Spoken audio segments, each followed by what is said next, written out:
you're welcome to What Matters with Dr. Eguono Apute, and today we're going to be talking about why it is dangerous not to do anything in cases of sexual assault. Over the past week, there has been reported cases of rape and abuse, and it's so painful that one of the ladies in Edo State was raped in a church where she went to read, and then she died at the end of the day. Then there is another case. Now, a lot of ladies are coming out to give accounts of how they were raped by people, some who are actually popular. Now, what are we going to do about these cases? How can these cases be tried? What can be done about these cases that are dated back 8 years ago, 9 years ago, 10 years ago? What can we do moving forward? I repeat, moving forward, because I believe some of these cases, if they are currently tried in the court of law, some of these ladies might lose.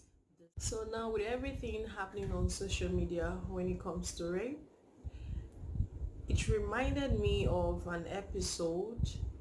For me, I consider it one of the most powerful episode. Like, it took me back to those days when you watch Grey's Anatomy and you it teaches you lessons. You learn a lot of things from it. The OR ready by now because this hurts like Abby, if we take you to the OR, we have to make you sterile. So everything that happened to you, all the evidence, it all goes away. You can still report it. I'm not reporting anything.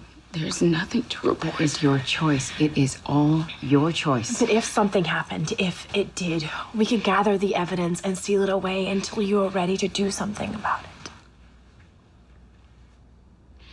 We all know if I do that, kid, it ends up in the back of some police station, ignored for years. While I sit there wondering when the bomb will go off, waiting to see if a jury of my peers will believe a woman who wore a skirt a few inches too short, who had a few cocktails too many at a bar last night after having a fight about laundry with her husband.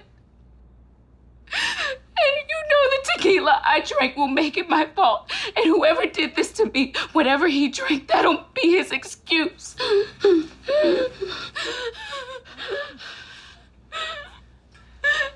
Is your kid gonna convince them I wasn't flirting at the bar? If I give them my story and my underwear, will it prove to them or to my husband that I didn't cheat on him and make up some story just to save my own ass? Okay. Well, you can't do that. All right. Deep breath. That's it. Slow, deep breath. My ex-husband, he hurt me. Not in the way that you were hurt, but he hit me. He hurt me for years. And I was so terrified. And so convinced that no one would believe me. And I was so alone. I never had the chance or the choice to hold him responsible. I can't imagine how you are feeling right now. I can't. But one day, you might feel differently. You might want justice, and I want you to have everything you need to do that. We stop.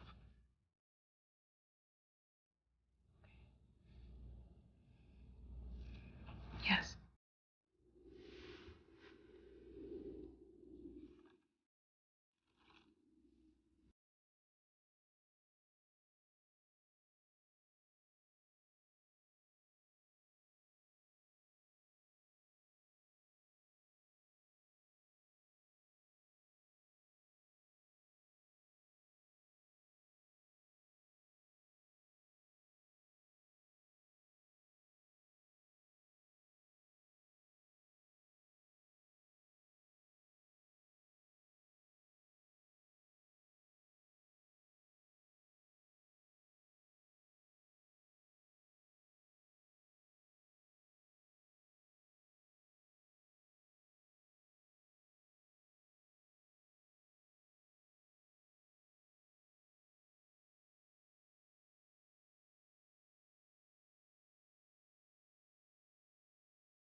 Are you ready?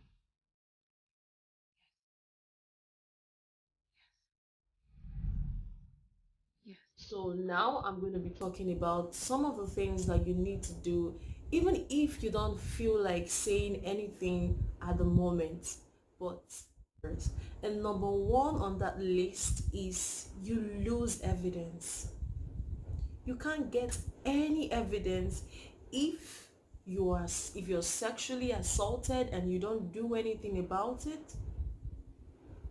You lose evidence.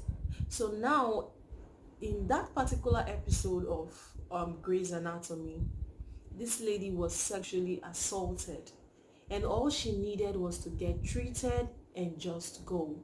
But the doctors made her understand you can get justice anytime. I'm saying to you right now, you can get justice anytime. If something like that happens to you and there is no consent, just go to the nearest police station and put your report down, even if anything is not done. Also go to any medical center and get tested. There are rape kits that are used that can be gotten to take samples, and the results can be kept till you are ready to pursue justice. And washing up yourself would be a recipe to lose that case. It would be a recipe to lose that case. So if you don't do anything, you lose evidence. Number two on that list is making an official report. You could make an official report. Don't think about it, okay, this person is powerful, this person is popular, this person is a celebrity, no one is going to believe me. But trust me, times are changing. Before now, no one thought about it, no one believed. Tell me, do you think Harvey Weinstein would have thought what he's going through right now would happen? Or do you think Jeffrey Epstein could do you think that the light shed on Jeffrey Epstein could have been possible today if women did not come out to speak? Times are changing, and there would definitely be an uprising, and all you would need is those evidence that are kept away. Number three on that list is when you don't do anything, then it means that the sexual predator would keep going from one place to another. That same person would leave marks and emotional abuse and disaster in the hearts and minds of young ladies or whoever their victim is. The third thing on the list is if you don't do anything, the sexual predator will keep going about doing the same things that they did to you. That is what would happen. Because nobody would say anything. Nobody would do anything. They would think they are above the law. They would think you raped. Fine, I know a lot of people might have changed. A lot of things they might have given them, they might have, come to some conclusion and all that, but they still did it years ago. And the effect of those things lingers on. The emotional abuse, the psychological trauma when you try to remember all the things that happens to you. And that brings me to my number 4. If you don't begin the healing process by getting justice or by finding a way to get healing, then the psychological trauma will continue to disturb you. It would affect your relationships moving forward, how you think about men or how you think about women. Even men go through this. Even if men don't come out to talk about it, men have been raped also. And we need to have this conversation. It doesn't matter who the person is. It doesn't matter. And number 4 on this list is you have to get tested, because you don't know what sexually transmitted infections this person might have put, or this, you don't know. You have to get, number 4 on this list is you have to get tested. You on this list is you have to get tested. You have to see a medical personnel, because you don't know the sexually transmitted infections that this person can transfer to you. So don't just go home, wash up, keep quiet, tell a few friends, and that is over. No.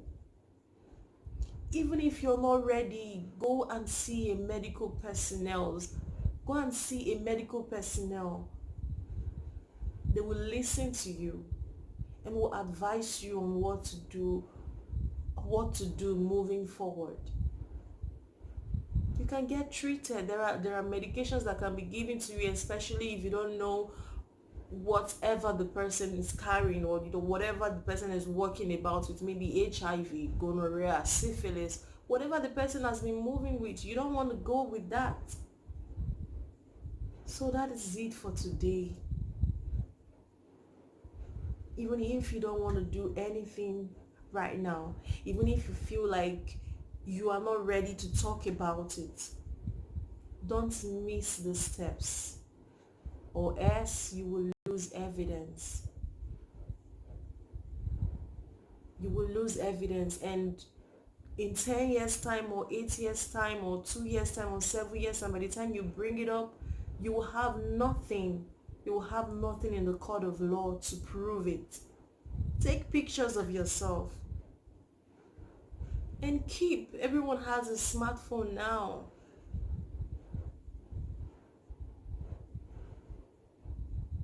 Now I'm thinking, does that mean we can't trust anyone?